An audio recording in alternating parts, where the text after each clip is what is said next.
Hello, I'm Mark Vaessen. I'm the chair of KPMG's Global Topic Team on Corporate and Sustainability Reporting. And in today's video, I'm going to cover the February meeting of the International Sustainability Standards Board. Now, February was an important month because it's the month in which the ISSB is wrapping up their deliberations on the first two standards, S1 and S2, and also setting the effective date for these standards. So let me take you through what they decided, why it matters, and what the next steps are.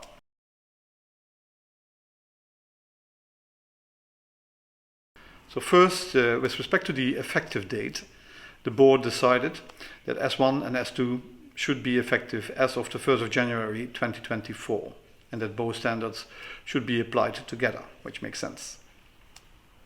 The effective date, 1/1/24, is the same as the effective date for the first adopters of the European Sustainability Reporting Standards. It's an ambitious timeline. But first of all, it indicates the need to have better information on, for example, climate, but also on other sustainability topics. And secondly, it also helps with interoperability for those companies that are going to apply European standards. Remember, international standards will need to be adopted by local jurisdictions and be made mandatory through interaction of regulators or governments. So the effective date may also differ per jurisdictions depending on the local decisions. The board also understands that there may be challenge for companies in applying the standards for the first time, and therefore is giving some relief in the first year of application by, for example, not requiring comparatives.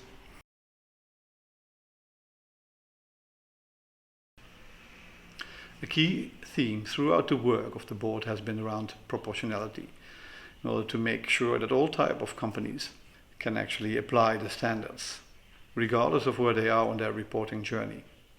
There are companies that are already quite mature, but there are also many companies that still are at the beginning of their journey. And for all of those, the standards need to be applicable. So in the board meeting of February, the board kind of summarized all of the measures that they have already discussed in order to make it easier for companies to apply the standards. And this includes the concept of reasonable and supportable assumptions, which are covered in last month's recording. It also covered the transitional provisions, and it covered practical guidance that they want to give.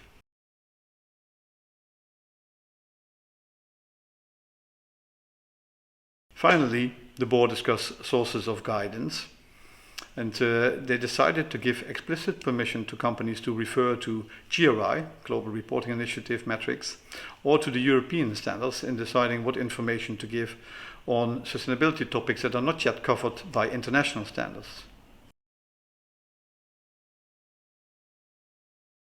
So what's next? The board have now made all final decisions, and they will go and finalize the text, put it in the standard, and we'll probably see those coming out in June. That's what they promised. It will now be up to local jurisdictions then to decide how to adopt these standards and when to make them effective. Maybe also adopt the effective date of the 1st of January 2024. For companies, the message remains the same.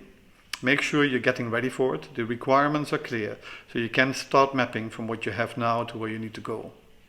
If you need more information, do visit our resource center, where there's a lot of information on the topics that were discussed in this board meeting and in all the previous ones. With that, thank you very much for your attention, and look forward to seeing you again in a future video.